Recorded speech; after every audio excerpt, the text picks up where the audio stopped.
Fun and productive are two words that typically don't go together when talking about keyboards, but the NuPhy Air75 is trying to change that.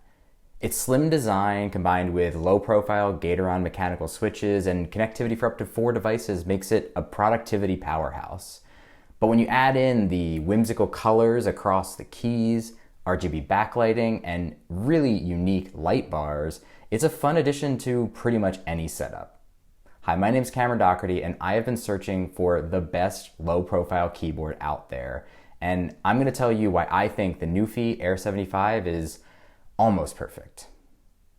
NuPhy's Air keyboards come in 3 different sizes. There's the one that I'm looking at today, which is the 75% layout. There's also a smaller 60% layout, and just recently they came out with a 96% layout for those people that need to have a 10 key.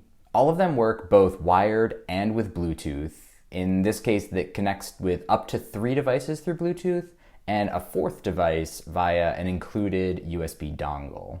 They work with both Mac and PC and include both the Mac and PC keycaps so that you can swap them out based on which type of device you're going to be using it with. Now, in terms of construction, there is an aluminum top plate that goes all the way around, and the bottom is made of plastic.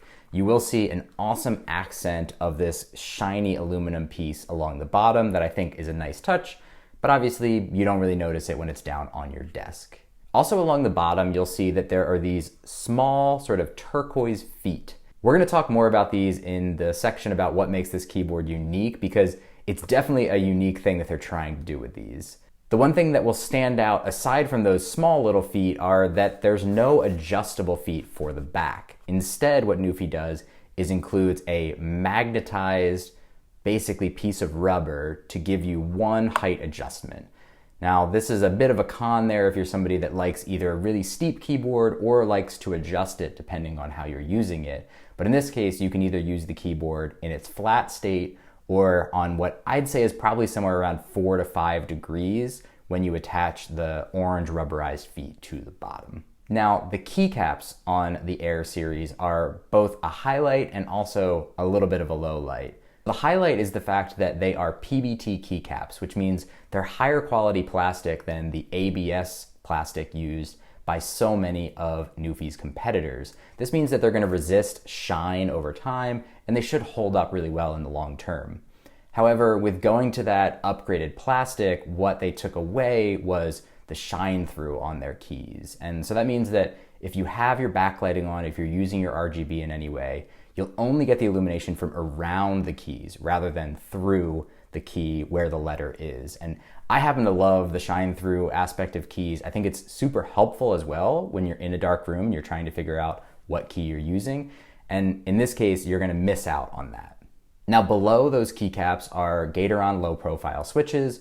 They come in the standard blue, red, and brown. And one of the things that makes NuPhy really unique is they actually sent an extra one of each of those 3 types when they shipped their keyboard. And that just gives you the ability to pop the other ones in, test it out, and see maybe if you like one of the other ones more. And I've never seen another brand do that, and I love it because there's so many people getting into mechanical keyboards these days, and you might not know what you like. And so outside of going onto videos and trying to hear it, you can't really get to experience it. And so this is one way where with a single keyboard purchase, you can get to try all 3 different types and hopefully find the one that's right for you. The switches are hot swappable, and as I've mentioned, do have RGB. And so you can adjust it through different key commands, which are somewhat hidden, unfortunately, in the instruction manual for the keyboard, but you can adjust the color and the effect and all the normal things that you would expect from an RGB keyboard. And the last thing here is that there is a 2500 milliamp hour battery. That's bigger than a lot of competitors, and I actually wound up getting a lot more life out of it because typically I wound up turning the RGB off because I don't like it without the shine through nearly as much. And so I wound up with a lot of battery life because of that, but also just in general, this was one of the better battery lives that I tested. This entire package comes in at $109.95, so $110 US, which is, I'd say, just above the cheaper versions, right? Kind of entering that mid-tier in terms of price point. And I think that's a really good selling point here because there's a lot of high-end features and a lot of unique features that we'll get to that make this keyboard special without it having to cost an arm and a leg. So now let's get to those features that makes this keyboard unique. And the first one is just the overall look. If you look at the different keycaps, NuPhy has this really whimsical, unique, colorful style with different colors on enter, spacebar, escape, as well as just a nice, bright white and gray two-tone approach. And I think this is super fun. The font on the keys is really fun. The colors are really fun. It stands out without looking childish or anything like that. The second item are these side light bars. And this is something I've never seen on another keyboard. Let me know in the comments if there are other brands that are doing this, but it's a really unique feature, I think, to what NuPhy is doing. And the interesting thing is not just that there are RGB light bars on the side, it's that they're actually functional. You use them to determine if you've got caps lock on. You determine your battery life by doing a key command. And when you get to a low battery and need to charge, they'll both turn red. So you get to decide what sort of light effect you're going to have on these sidebars, and then also they serve a function as well. I think this is a super unique aspect of these NuPhy keyboards, and one that adds to the delight and whimsy and excitement of the colors and effects that they have on these keyboards. The next thing is that, as I mentioned, these are really light and portable, and they have a super cool, what they call a NuFolio. And if you like to take keyboards on the go, if you're commuting in and out of the office in a hybrid working environment and want to take your keyboard with you, this is a really interesting way to do so. And I didn't happen to buy one myself because I don't travel with my keyboards, but just looking at it, it really strikes my fancy. It's super cool. And if that's a use case for you, I think this keyboard combined with the Folio is a really cool combo. And now that leaves just one last unique feature, and that's getting back to these tiny feet on the back of the keyboard. And these tiny feet are known as air feet. And these are actually designed to be used in conjunction with MacBooks. And the really interesting thing is that they advertise these keyboards as being able to go on top of your Mac keyboard. So this is definitely applicable to the old butterfly switch Mac keyboards that were absolutely horrible to type on. But there's definitely still some people now that would love to have a mechanical experience on their Mac without needing to have it docked and set up, still just working on your computer itself. And so that's where these air feet come in, because they fit perfectly on the MacBook to allow you to kind of settle in above and below your keys in the little divot that is created on the MacBook's top. And it really works quite well. I don't personally want to type on this on top of the Mac's keys. If I had the old butterfly switches, I probably would, to be completely honest, but the new keyboard is good enough that it doesn't bother me. But if you're somebody that wants to just use your MacBook, but to have a mechanical keyboard, it's awesome. It fits in perfectly, it doesn't slide out, it's stable, and you can use it just in your daily routine with your MacBook. So definitely one of the most unique things that I've seen from a keyboard. Obviously you could throw any old keyboard on there, but without these feet being able to keep it in place and keep it from pressing the keys, all of that, it's not going to work as well. And so this is one that is a really niche use case, but maybe something that could be perfect for you. All right, and now it's time to highlight a few of the problems that I found with my NuPhy keyboard and the things that you should be aware of before you make a purchasing decision. And once I get through these, then I'll tell you exactly who I think should buy this keyboard. So to start off, the first problem is the sound. And I've mentioned a couple times that the keyboard is light, the plastic on the back is very thin, and it feels a little bit hollow, and that comes out in the sound. So let's do a typing test and you'll see what I mean.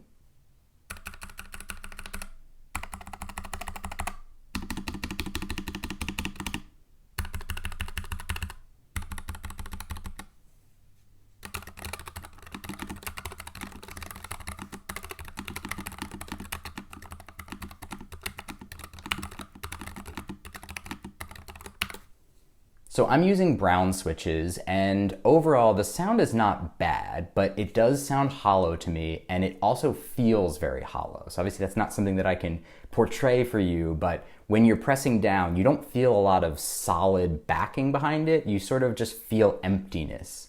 And that just degrades the typing experience in my mind just a little bit. The sound kind of sits in the middle of the spectrum. It's not overly loud, but it's definitely not quiet, and mostly it's just not satisfying. So if it's something that doesn't bother your ear, then I don't think it's a major problem, but it's one of those for me where compared to some other competitors, particularly the ASIO Cascade Slim, which is my favorite sounding keyboard, there's just less there. The second problem is a really small nitpicky one. There's a single key, and it's right up top next to your delete key, and it's a smart assistant key. It's designed to invoke Siri, and it just doesn't feel necessary to me. I don't like using smart assistants on my computers, definitely don't like Siri, and does anybody use Cortana? I certainly don't. You can let me know if I'm missing out there, but in terms of a smart assistant dedicated key, it feels unnecessary. Now, there is software that NuPhy is releasing called the NuPhy console. It's still in beta, so it's a little bit buggy, but you should be able to remap keys there. So it's a non-issue if you're willing to go in and do that work. But I like to have keyboards arrive out of the box ready to go with key functions that are useful for everyone. And this is one where I think most people will just never use it whatsoever. And now this brings us to the final item. And this is really where I say we go from almost perfect to not quite there. And it's a really specific item once again, and it's around the right shift key. Now I know this sounds a little bit weird, but one thing that I learned from using this keyboard that I never even noticed about the way that I type is that I only ever use the right shift key. And it's funny because I asked around to some friends and I asked them to type and see if they were using both, if they were using one, and there's a split. Some people seem to only use right, some people seem to only use left, and I'm sure there's some people out there that are using both that are probably a little bit more coordinated than I am, but I didn't meet anybody that actually used both. And the problem with the right shift key on these NuPhy keyboards is that it's not stabilized. And what that means is that if you don't hit it in the middle of the key, you might not get the click to register. So you might fully press that key down, but the angle that it's coming in at, you're actually just moving the key like this instead of actually compressing the switch. And basically the reason why I discovered this, obviously I'm not taking off all of these keys to analyze the details of how they chose to do everything, but all of a sudden I was constantly missing capitalizations and just overall missing the shift key. And I couldn't figure out why. And I was thinking it must be software related. It must be that they need to update the firmware or something along those lines. And finally, I just pulled off the keycap and there it was, clear as day. And then when I started to play around with it, I pressed the sides and I could see how the key was moving and what was causing the problem. And for me, as somebody that only uses the right shift key, this makes it really unusable for me. And it's really upsetting because I love the keyboard and there's so many amazing things about it. It's super fun, but all of that goes kind of out the door for me when I can't type reliably. So that's where it comes in, where I think it is almost perfect. There's so much there to love. I don't love the sound 100%, but I also don't hate the sound. But this becomes a deal breaker in terms of if I can't type well, I'm not going to use it. Now, finally, that brings us to who should buy this keyboard. And I think this keyboard is perfect for somebody who wants both form and function. For somebody that's looking for a keyboard that can sit on their desk while making a statement, having that joy and whimsy that comes with the bright light bars dancing on the side, but also has all the functionality and productivity that comes with the best in the business in terms of low-profile mechanical keyboards. And if that describes you, then this keyboard is honestly a great buy. Just keep in mind that if you're like me and you only use the right shift key, you might run into some problems. But if you're a left shift key user, this becomes more than almost perfect. This might be the perfect keyboard for you. Thank you so much for watching, and I'll see you in the next one.